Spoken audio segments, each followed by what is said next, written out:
Well, as I say, guns, gold, and a getaway plan. Gold is number one for me.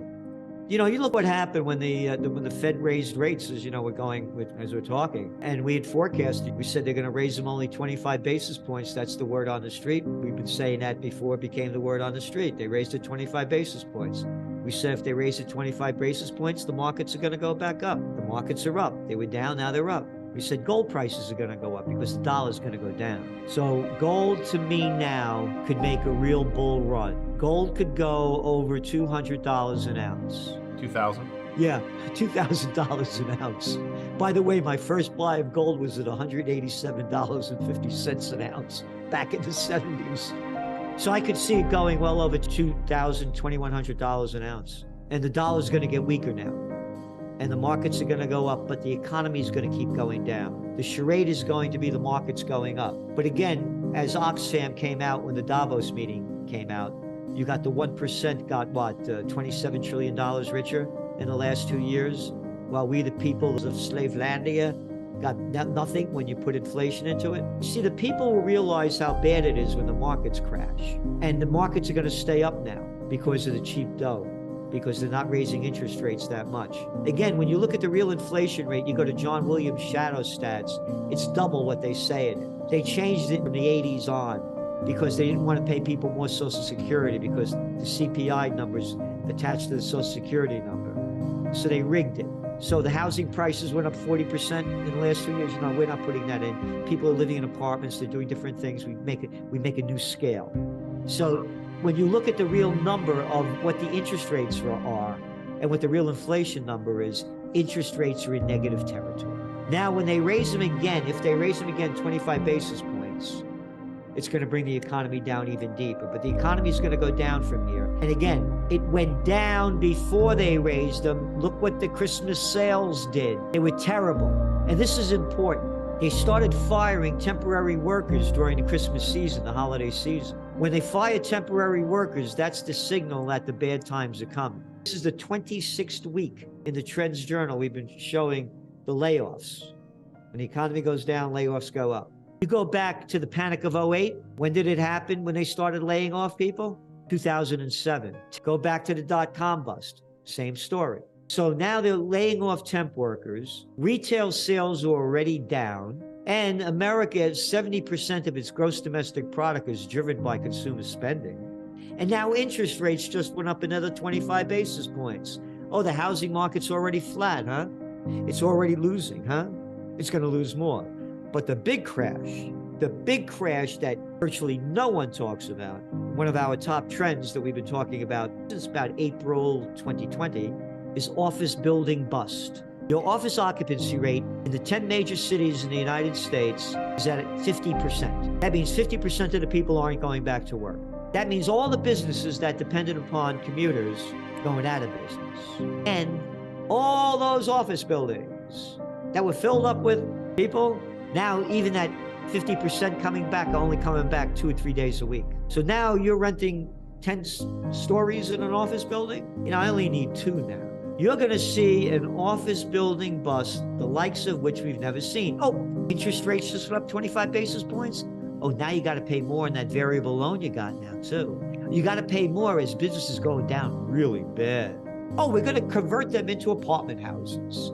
No, you're not. Not the ones that were built in the last 50 years, according to the data. They're not convertible.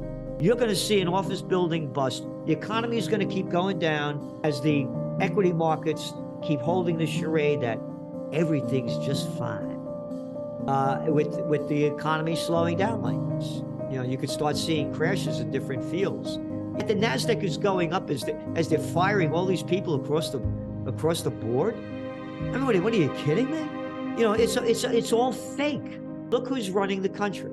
Again, I'm not making it up when I say the banksters. Look at the clown playing the United States Treasury Secretary, Janet Yellen. Oh, where did she come from? Oh, you mean before that she was the head of the Federal Reserve? You mean to tell me the head of the Federal Reserve is now the U.S. Treasury Secretary? They're running the show. But to me, gold is number one. And again, don't believe me. Ask the central banks. They had a record year buying it. They know how bad things are. I prepare for the worst. If the worst doesn't happen, and you prepare for it, you lose nothing.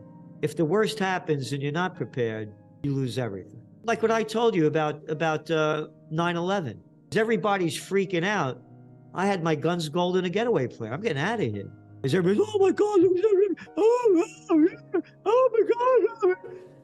Now I go, what am I going to do? There's no surprise to me. In the Bronx, we used to say, payback's a bitch. You can't keep killing people all over the world and not expect them to kill you back. Every time Bill Clinton got caught with his pants down, bombs away over Baghdad. Madeleine Albright, UN ambassador to the United States UN ambassador, on Leslie Stahl, 60 Minutes. Leslie Stahl asks Albright, is the death of 500,000 Iraqi children because of the sanctions that Bill Clinton put on Iraq worth it? And Madeleine Albright said, yes, it is. And that's what's going on. There's going to be payback. So as everybody's freaking out, saying, oh, how could they do this to America? We only kill people when we want to. Now I'm saying, what am I going to do, man? How am I going to save my life? Again, from Canada, the reason I was going to go to Canada, again, it's 4.5 hours from me. And I had all the back roads. I wasn't going to go through, water. I was going to take the back roads, sneak over and go in. And I figured from Canada, I could go anywhere I want. I could get out of here. It wasn't I was going to stay in Canada. And that's what I'm telling the people to do. To prepare for the worst. It's right on the doorstep. I mean, listen to the things that they're saying. Get in the best shape you can, physically, emotionally, and spiritually. And do something positive every day. I work out every day, but I do an old-fashioned thing. They used to call, there used to be this guy called Charles Atlas. He was in the back of the comic books.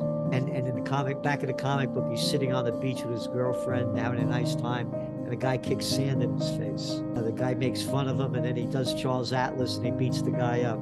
It's dynamic tension. So you're using your own strength against your own strength.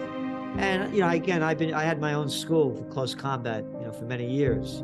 And so I work out every day and do my close combat routines. And I watch what I eat and I cook. I buy all organic. I cook and I get my mind off the crap, so I make sure I eat really fine all the time. And I go to restaurants too, but but I always buy organic. It breaks my heart to see how this country's gone down. And I want a renaissance. I want to bring back the joy and beauty. What followed the Black Plague? The Renaissance. The cats got hip to it. Hey, man, we're killing ourselves.